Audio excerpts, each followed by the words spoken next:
subscribe and click the bell icon to turn on notifications. In this module, we'll look at some of Excel's advanced formatting options. So we have the last name, first name, email, start date, and age, and around 51 rows of data that you can see over here.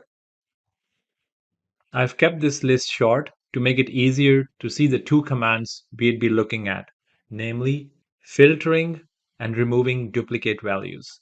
The true power of these two commands will be revealed when you have thousands of rows of data to work with. These tools will help us make sure that our list contains no duplicate information.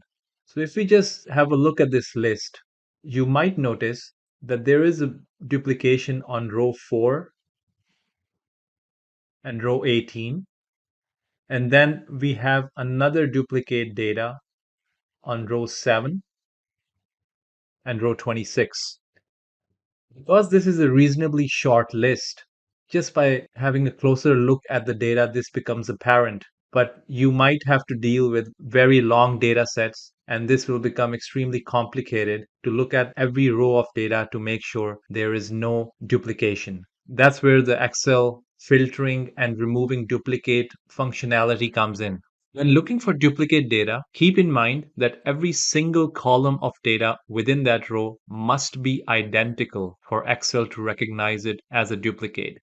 So the last name, first name, email, start date, and the age needs to be absolutely identical in another row for Excel to identify as a duplicate record. If anything differs in any of the columns, it will not appear as a duplicate, implying that it must be an exact match. This is another crucial distinction to make between filtering and removing duplicates. When you filter for unique values, you will notice that it only hides the value rather than removing it. So it simply returns a clean list of data, whereas removing duplicate data removes the data from your spreadsheet. This is a far more powerful command than simply looking for values that are unique. So if you want to clean up your list, you start by filtering it and then removing duplicates. This is precisely what we will be doing now. The first step will be to look for filtering for distinct values. So let's make sure that we are on the Data tab in our ribbon, which is selected over here. This will greatly simplify access to the commands that we'll be using. Also, we need to make sure that we have chosen our table by clicking on one of the cells. So we have cell C9 chosen in this data set, so that's fine. We'll go on the advanced option that shows up in the sort and filter category, and we'll click on this. We need to make sure that the correct data set is selected. So that's shown in the list range where it's picking up A3 to E54. Let's have a quick look. Yes, that's correct. It's selecting the entire data set. Now you can either filter the list in place or you can copy to another location. So let's say we want to copy this data set to another location. We'll select this action over here, copy to another location, and then Excel proposes the address where it wants to copy the data. So it's showing up as A57 to E57. We can also change this address by clicking on this button over here. So let's say we are fine to copy the data set over here. So I'll go back. And then we only want unique records. So we'll check this box and we will hit OK. Let's see what happens. So the data set has been populated. Let's count the number of rows. So in the new data set, we have 49 rows of data. And then in the old data set, we have 51 rows of data. So the 2 rows of data that we identified as duplicates have been removed using the advanced filter option. Let's go back to our table, and this time we are going to filter the list in place with unique records only. Let's see what happens. As you can see, row 18 and row 26 has been hidden.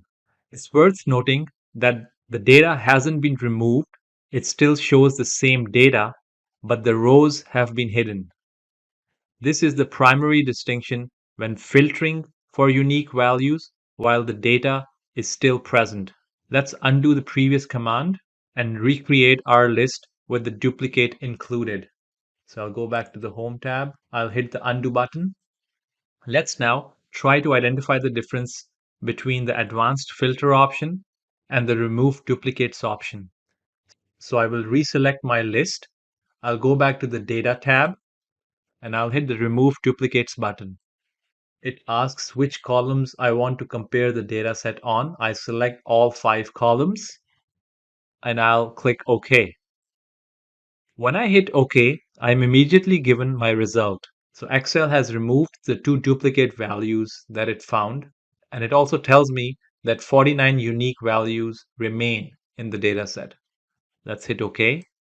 When removing duplicates, keep in mind that Excel is looking for the information that is displayed, not the information that is stored in the cell itself.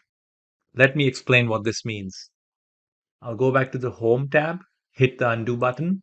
So one of the rows of data was John Andrews in row 4 and row 18 that Excel currently identifies as a duplicate entry.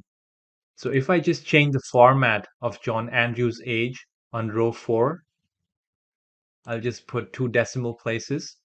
Now logically, the age is still the same, but let's see how smart Excel is.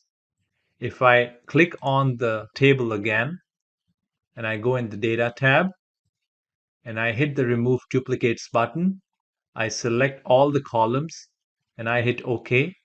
Let's see what happens.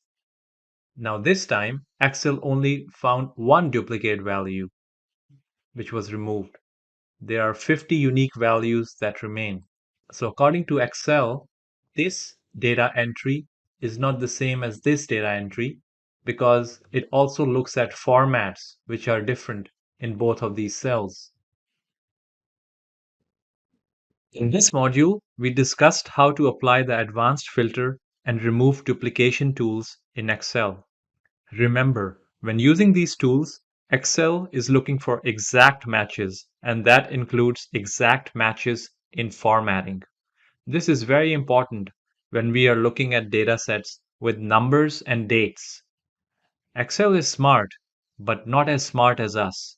As an end user, we need to ensure that the results that Excel provides us is in line with what we are expecting.